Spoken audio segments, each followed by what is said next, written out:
And now, here's your host of Shaping Success, Wes Tankersley. What is up, everyone? Welcome to Shaping Success. I am your host, Wes Tankersley. I am here with a special guest today. This is Santa Christopher. Yep. I've been following Christopher, Santa. We'll just call you Santa. That's what we're going to go with because you do look like Santa, and you also do play Santa in real life, right? Correct. Yep.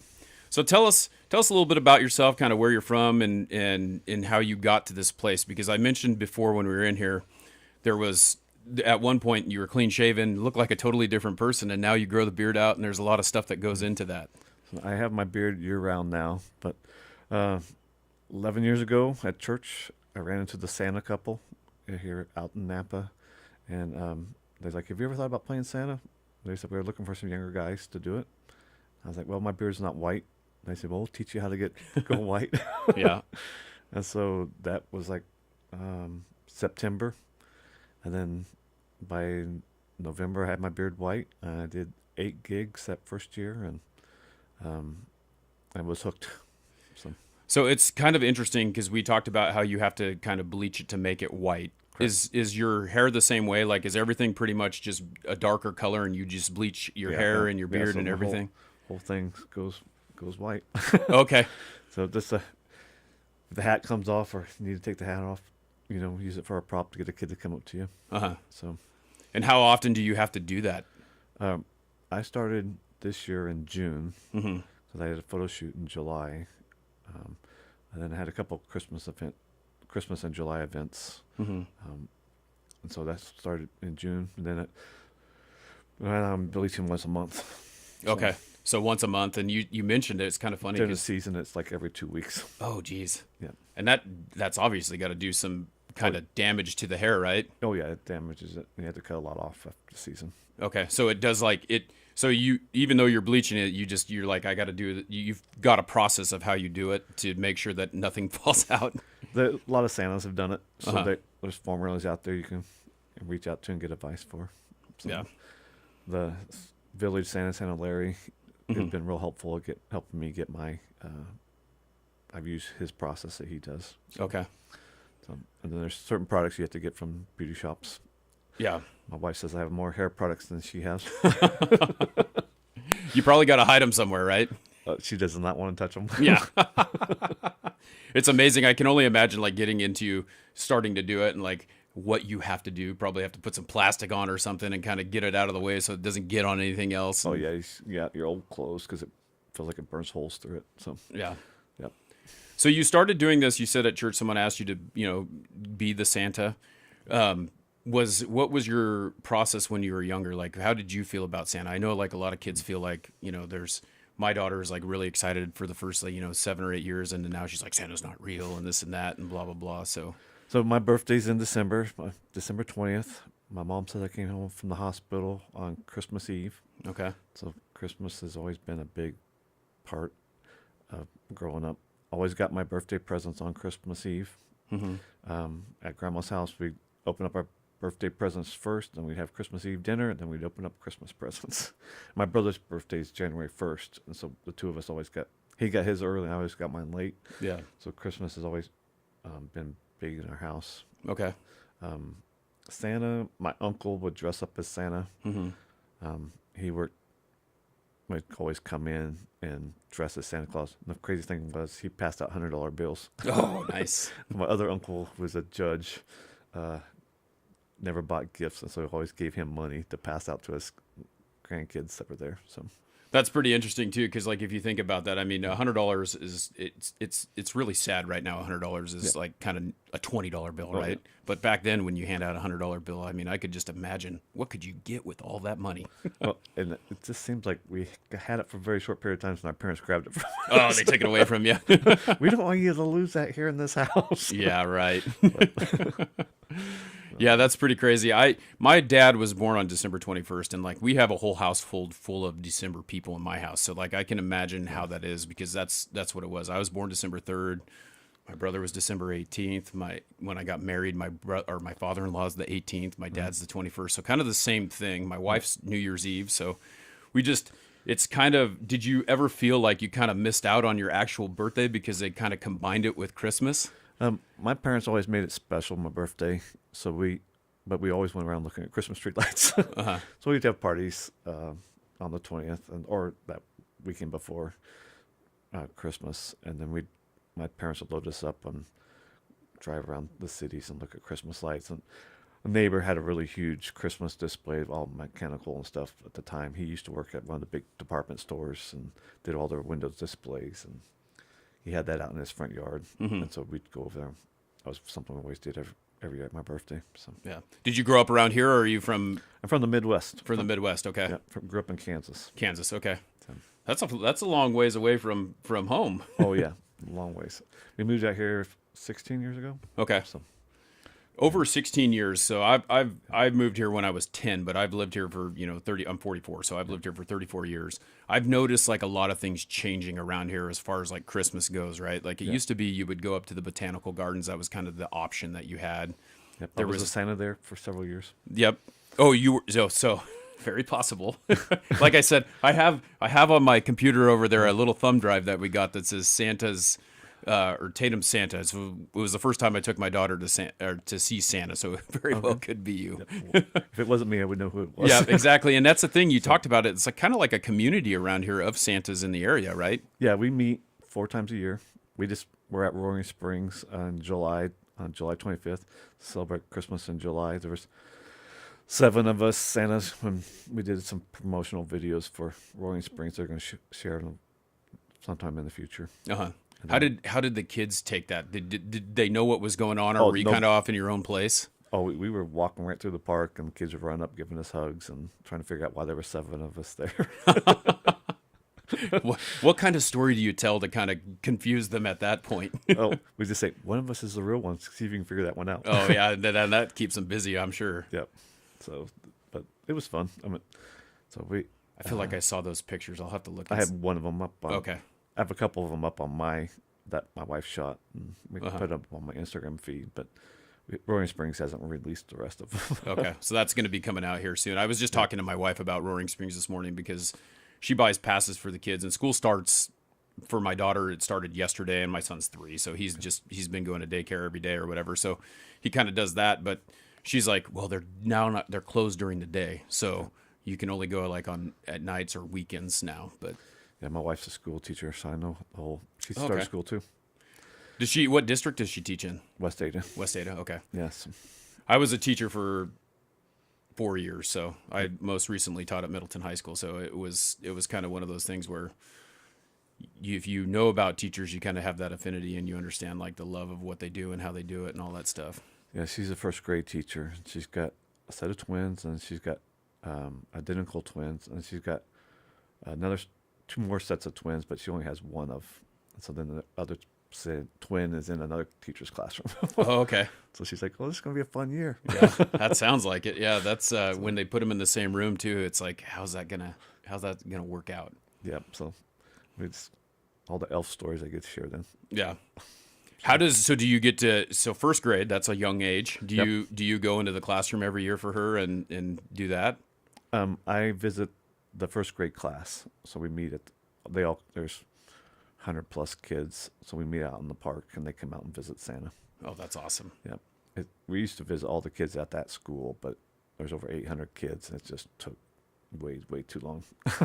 Yeah, I'm sure that, like it's funny. Everyone always goes to the first thing that I think about when you think about Santa Claus is A Christmas Story, right? Like that one in there, and how, every time you see one portrayed on a movie or something like that, like all the downfalls, it feels like Santa's kind of getting abused, with the kids screaming that I want this or I want that or Setting traps for Santa, or yeah, it's kind of so it's got to be kind of a daunting task. But I'm assuming that the rewards are a lot more than the bad parts, right?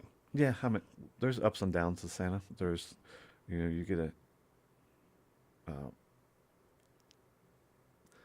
just last year was a really hard year for one family I visited. I've been visiting for 8 years or 9, and then they had a grandson die, and I convinced him that he was 12, I convinced him to do a photo. He was like, I don't know if I want to do a photo. So we did a back-to-back photo. Mm-hmm. And I convinced him to do that. And then him and his dad died in a farming accident. Oh man. So last year, I was going back to that same family. It was super tough to, like, okay, go back. And been clients of mine, love their family and stuff. And just to go back and do that, bring joy back. And they're like, yeah, we need the joy in our family this year. So we went back and did it. Found out that the photo that we did was the one that was placed on his headstone at the cemetery. They airbrushed me out, but so you never know. And then you get kids that get cancer. They ask if you come do their last Christmas. Yeah, so that's got to be tough. Those are, try not to cry while you're there, and be happy, show joy. So I've had a few of those. It seems like you have to be kind of a pretty compassionate person in those instances. I wasn't even thinking about like those types of things happening because you think more. I think more about like like the grubby kid that's coming to come sit on your lap, and you always kind of see these horror stories about little kids wetting themselves. Yeah, I've never been peed on or anything like that. I've had the smelly diapers, Yeah, right. Yeah. Yeah, I hate crying baby pictures. Uh-huh. And so when I'm at the mall, and I can done it enough, I can read kids pretty quickly. Uh-huh. Like, let's do the family photo first. Parents come up. Parents need to be ready for a photo. See parents come in and the kids are all dressed up for Christmas photo, but the parents aren't. Invite them up. We do the family photo. So we get a picture of the baby not crying or the kid not crying. And then we'll see if the baby or kid will come to me. Yeah. Usually they will. Or I have other tricks. I carry a little bell in my pocket. Mm-hmm. If a kid runs up, and I call it the red carpet. Where I work, there's a red carpet, and the kids will stop. They hit that, and they turn around, run back to mom. So I'll pull a bell out and juggle it and drop it. Kids will walk up, pick up that bell, and bring it to me, and I can turn them around without picking them up. And we can snap the shot. So, yeah, I mean that's got to be that's awesome that you have found a way to kind of work around that because I can assume like I'm pretty sure. I can't remember who it was. One of my nephews or nieces or whatever, it was the first time seeing Santa. It was the same thing. It's like you always kind of wonder how awkward it is. Like here's a parent shoving a kid in your face and like here do this and like you're doing your job, but it has to be tough because you don't want. I'm the same way. It's like oh man, this kid's crying. It's like I don't want to.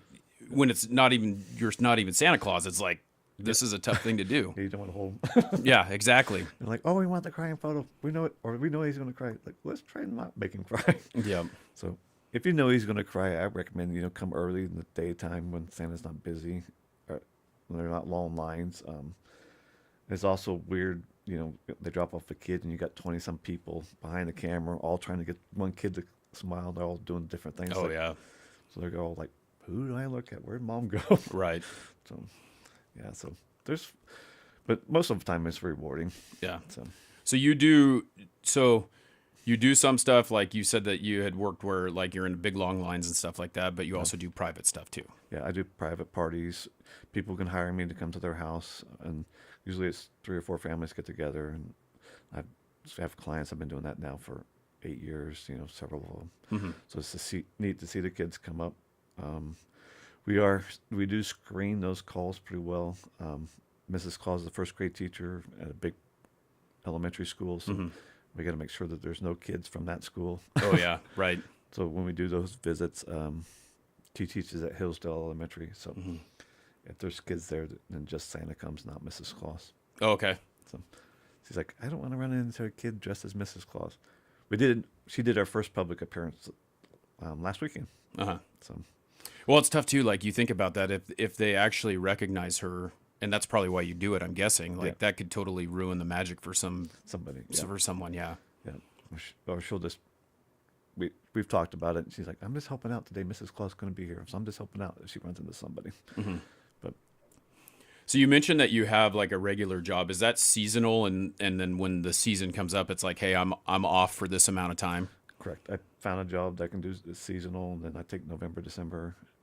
I'm focused totally on Christmas. Mm-hmm. So do Christmas. And then stuff. do you need to take a big break after that, or? I should. It's pretty much from November 1st through December 24th. So people call and ask if I'll come do stuff on the 25th. Like, nope, I'm done. Yeah, that's I got to draw the line somewhere, right? Yeah. I mean, I can only imagine because on the 24th, still like a lot of people on Christmas Eve, they celebrate Christmas too. Like it's like in my family, it was a tradition like you open one present or whatever, and then Santa comes overnight and And whatever. that's our biggest night. I do 8 to 9 home visits on Christmas Eve. Okay. They're just 30 minutes. We'll walk in with presents, a lot of those are regular clients. Uh-huh. And then at 9 o'clock, I do called Catch Santa. And so I usually do 3 to 4 of those where the kids are supposedly asleep. And then I walk into the house, and then the parent, and I have bells on. And the parents will wake their kids up, and they'll come watch Santa put presents underneath the tree. Yeah. And then I'll spot them. Usually they stand off of the hallway, and then I'll spot the kids, invite them over to have milk and cookies with me. Oh, that's awesome. I could only imagine like having that happen when you're a little kid, just like This one little 3-year-old last year, or a couple years ago, parents had Oreo cookies, and so I had my milk, and I was dipping it in, and that kid's like, "What are you doing?" I was like, "You've never dipped Oreos?" He goes, "No." So I dipped it, and I was like, "You want to try it?" He goes, "Sure." So he had his milk and cookie. He reached over and put his whole hand in my cup, pulled it out. Mrs. Claus was with me. She goes, "You didn't drink your milk." Yeah. Did you see his hand? yeah, you got to be as polite as possible, but just see your way through it. Yeah. Then my first year, I didn't think about, was doing one of those. In the first house I went to, they had kids that frosted the cookies, and so sugar cookies with an inch of green frosting. Oh. And I'm like, oh, how am I going to eat that with a white beard? And I got a couple more houses. My beard was going to be green. Yeah. So I had to scrape it off, break the cookie and scrape it off so I could eat it. So. It's got to be you're talking about all these things that you do, and like it's got to be super busy. Are you pretty much set already for Christmas Eve? Like, is it done, a done deal? No, I mean, most people haven't called. Okay. Yet. So, I mean, I signed my contract. I'll be at Cabela's this year. Okay. But I've signed my contract with them and got my hours. Cabela's only allows Santa to be there 4 to 5 hours a day. Okay. And then they rotate another person in, so we're fresh. And so month of December, I do the evenings Monday through Friday there for them. And then weekends I do photo shoots. And then month of December or Thanksgiving week, I move over to the morning shift, and I do the mornings till like 3 o'clock, 2 o'clock. Something. When do you start? Actually, you start in November, like before Thanksgiving? I start November 1st. November 1st. Wow. There'll be a parade at Cabela's. I'll be on the parade. That's when Santa shows up at the mall. But I'll do photo shoots in November because all the photographers want to get there, do those photo shoots and have time to process them so parents can turn them in a Christmas card or whatever. That's crazy. I didn't really, it seems like every year Christmas comes earlier, obviously, but like November 1st that's super early. Oh, yeah. And the kids are, Halloween, the next day's Yeah. Christmas. So that's amazing. Yeah. So, and I didn't realize that Cabela's had a big parade like that. I knew that they had Santa there. I just didn't know that they had a big parade. I mean, it's, they'll have a pickup truck pulling something, either a boat or something, or 4-wheel drive. Okay. Trailer, something like that. And Santa sits on that, and that's November. The first weekend in November is when Santa shows up. And he just rolls up, jumps out, goes and sits in his chair and gets going. Well, I walk in. We're supposed to do hot chocolate and stuff. And last year was kind of funny because I was supposed to do the Christmas tree lighting. Turned around, the tree was already lit. Oh. My elf had plugged it. Oh no. So I'm like, okay. So then we go back and have story time. Sure. So you have Mrs. Claus, and you just mentioned that one of your elves, but I'm assuming, do you have your own elves that come with you too, or? I did have, my daughter's adopted, and was my elf, and she hasn't done it the last 4 years. So, Okay. She's a short person, and she's like, I don't want to be called elf. Yeah. It happens. But she had a hard time being on set. She would always call me Dad. Oh, okay. And so kids were like, what are you calling it? Well, all us elves are adopted by Santa. Yeah, you kind of have to play that persona, right? Like you have to, when you get in character, you have to be in character, or it's gonna kind of throw things off. Yeah, but then she teaches gymnastics, and so I know a lot of these kids coming up to see you, Dad. So she doesn't want to do it anymore. So, Yeah, it's got to be tough. yeah. Well, very, very cool story. Very awesome to hear like what you're doing. If people do want to book you, what's the best way to get in touch with you and get you booked out? They can contact me through Instagram, Facebook, santachristopher.com. They Okay. can go to my website and fill out a request form there. Awesome. So So that's that. The are you the only Santa Christopher in the area, or is there other ones? there's one other Chris in the area. But Okay. he's just done it a couple times. Okay. So Well, it was really cool to have you in here. I appreciate you coming and talking to us about it. And you're doing an awesome job. You know, I just think about like how kids can actually interact with that, and the magic is still there, and like going through. can I ask you a question? Yeah, What sure. did Santa bring you as a kid? What did Santa? Well, you know, it was kind of weird. I have this. I have a really tough time with Christmas personally. And I don't know why. I think it's because everyone's birthday's in December. So how you were talking about how your parents made it special for you. Yeah. I like December 3rd is my birthday, and every year on December 3rd we would go get the Christmas tree, and it'd be like, hey, this is not my, like, everyone's getting the Christmas tree, and I was kind of selfish, I guess, in that way. Yeah. So I kind of have a hard time with it, but I do have a lot of real good memories with it. And he used to bring me, you know, like we would get one big gift from Santa, right? And I remember my bike. That was the biggest thing that I ever got from him. And you'd go out and we would open our presents on Christmas Eve, and then on Christmas Day we would have the Santa present, right? Like everything on Christmas Eve was from our parents, and then Christmas Day was Santa. So the best one that I ever got, I remember, was our bike. And it was kind of funny because my other two brothers already had their bike, but I still have pictures of us all with them kind of in a row, you know, and we're sitting out there and we're on our bikes, on our kickstands, and it was just kind of a really fun time. Yeah. And that's what, too, I think parents need to realize that Santa doesn't bring all the gifts. He just brings one or two. Right. And there's a lot of parents that give credit to Santa for things that Well, that's Yeah. a hard thing too. Like I think in education, like as a teacher, and I'm sure your Yeah. wife sees this too, not everyone gets a whole lot of presents, you know. It's, yeah. And that's the hard part. Like when you're getting, I remember, like, I've told my daughter this because my wife, you know, being the generation that I'm from, being Gen X, you know, it's my parents didn't have a whole lot. So we got, you know, maybe we got a pair of pants, a sweatshirt or a sweater, and a shirt or something, and maybe some underwear and some socks, like for Christmas. And then we'd have one bigger present, which wasn't a huge thing, you know, like a bike, which at the time was, you know, maybe $50, you know. And so kids these days, they get all kinds of stuff. And so when you walk in and then there's a kid who, you know, got a few things, which, like, does the last Santa couple- like you more? Yeah. You know, the last couple of years, kids, when they walk up to Santa, don't really know what they want. Yeah. Because they get, you know, they go to Walmart or wherever, or Amazon, Right. and they get it year round, so they're not one big gift that they want. Yep. They have a hard time deciding. Me and my wife ran a food ministry for 12 years, Mm-hmm. you know, and trying to help, you know, families at Christmas and Thanksgiving just to have a meal, you know. Yeah.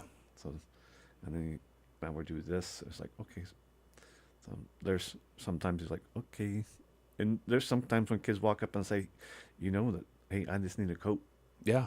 And it's like, you want to look around the store. It's like, okay, let's get him a coat. Right. Yeah. Yeah, and I think that's the hardest part about the whole scenario with Christmas is that it used to be so much about just like being around family and things like that. And I think that it's changed so much because I think, again, like I feel like my generation didn't have a whole lot. And so when your parents tell you that, hey, you need to do this, this, and this so that you can give your kids everything they want, or, well, they say need, but we end up giving them everything that they want, and then they don't respect the things that they get. And so they don't really understand that some people don't have it that good, and some people, I know we got one toy usually from my parents, and then all our clothes was wrapped up, Right. Socks and underwear. yeah, and that's Yeah, what that's how it was. It there's was a like treat. Yeah. back to school shopping. You know, you get a couple pairs of pants and like 3 or 4 shirts and some socks and underwear, and then midway through you're at Christmas, so you've probably got those a little worn out, and then they give you some more to get you through the rest of the year. And Yep. yeah, That's what I grew up doing that, and there's just times that you see families that say, hey, you know, they really need something. Mm-hmm. So we try to help out where we can. But yeah. That's got to be tough too, though. Like I think about the empathy that you have to have in order to you got to be really empathetic about it. But then on the same token, it's like it may give you that feeling that you can't help everyone, right? Like there's way more, I'm sure, that need the help than don't. Yeah. Or and some people won't share what they need, but you can just tell they need. You know, you can tell by this way the kids are dressed and stuff. What they, you know, that they need stuff. So, Yeah. or if they're coming up with a caretaker, you know, they realize. So, my second year, I was at Idaho Botanical Gardens. And like, oh yeah, we have all the workers, you know, that decorated the tree. We're going to do something special for them. Just be the workers and their families come visit with Santa. And I was sitting out there, and I was like, okay, I had done it like twice the previous year of just filling in for the Santa, and I was going, me and him were going to alter. I was going to do certain days of the week for him. And I remember the first worker come up, you know, family asked, "What do you want for Christmas?" And the kid goes, "I want Mom to come home." And I was like, "Okay." And then the next kid, "I want Mom to come home." That's when I realized that, oh, the people that have decorated all these trees in here are on work release, you know. Oh yeah. And so I was like, I got to quit asking that question. Yeah. So, because it broke your heart. It's like, okay, you know, these kids really want their parents to be back together, or, you know, you can't do all that. So, Yeah, and that's got to be, I kind of feel like as we're talking about it, it's like that's got to be something that kind of weighs on you a little bit over time. yeah. And we like to talk about the first Christmas as much as possible.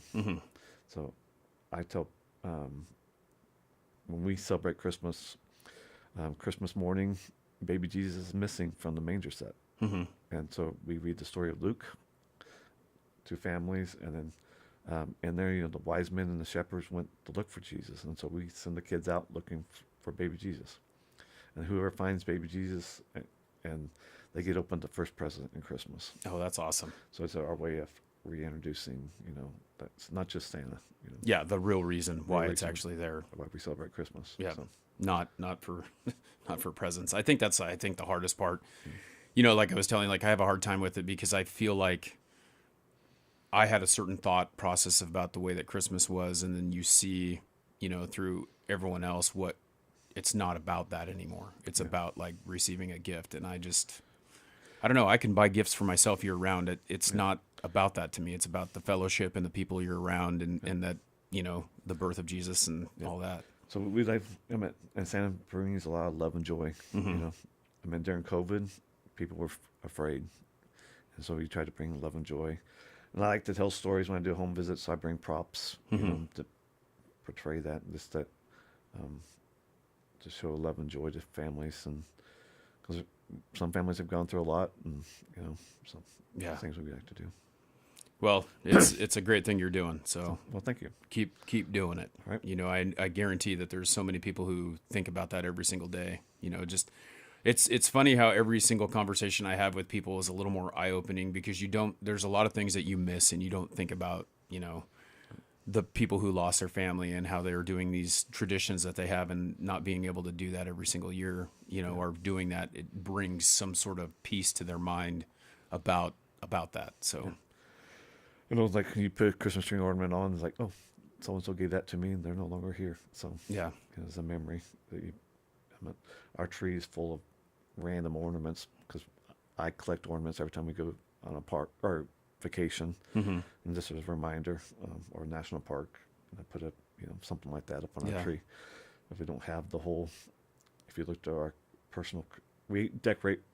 Like usually our Christmas tree goes up pretty early at our house in October, because I'll use it. It's the only time you got to do it. Yeah. So then I'll decorate it to look like Santa Claus's Christmas tree for photos and stuff, like messing around with. And then Thanksgiving weekend, like all the ornaments come off and we put our family ornaments on. Oh yeah. Yeah, we do the same thing in our house. We have a tradition that there's 4 of us, and we all get a new ornament every single year, and it usually has some sort of meaning, you know, for whatever. Like I'm a Giants fan, so sometimes my wife will get me a Giants ornament. Like I've got a Willie Mays the catch ornament, and then I like Superman, and that's what I get. And then we just get something for the kids that relates to what they're doing. And we do the same thing. Yeah. We'll go to Hallmark, which kind of funny. My mom worked for Hallmark when she graduated from college, graduating for her nursing degree, and she counted out paper clips. Oh And yeah. put them in little bags and stuff Right. in Kansas City. But my dad also worked for Hallmark, but he was a chauffeur for the Halls. Oh wow. And so their chauffeur broke his leg, and lived across the street from my dad when he was in college, and said, "Hey, could you drive for him for this 3 months while my leg heals. So my dad drove the halls around. Oh, that's great. So that hallmark is actually named after the hall. What's the mark? The halls is The founder. founders. So, Okay. and the two brothers got they saw how popular postcards were, and so they got started designing postcards. Uh-huh. And they were based in Kansas City, and they would jump on a train and they would go around to all the drugstores and set up displays, and that was how Okay. that got started. Oh, that's crazy. Yeah. And then now they have stores. Now they have stores and, Yeah. and the movie channels and all that stuff. But my dad was the so like my dad's like, yeah, I took Mrs. Hall to a movie, and I said, what movie did you take? He goes, Gone with the Gone with the Wind. Uh-huh. He goes, that's the longest movie. Yeah, right. He's sitting in. He was in his 20s, and she was, I think, 75 or something like that. Sitting there, and she's like, I hate the movie Candy. He goes, go across the street to Russell Stover's, and he said she gave me $20 to go buy box of chocolate. Oh, wow. He says, you know what $20 was back then? He said, I got so much chocolate, and come back, and two of us sat there and we watched that movie. But he's like, this is a romantic movie. Right. And I'm watching it with this 80-year-old lady.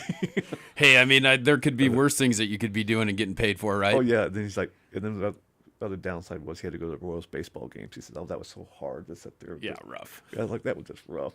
Yeah. That'd be so awesome. Oh, man. Well, Christmas is upon us, so Yep.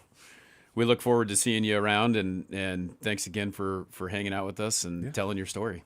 You're welcome. All righty. Thanks for having me. Yeah, no problem. All right, everyone. Thank you for hanging out with us today on Shaping Success with Santa Christopher.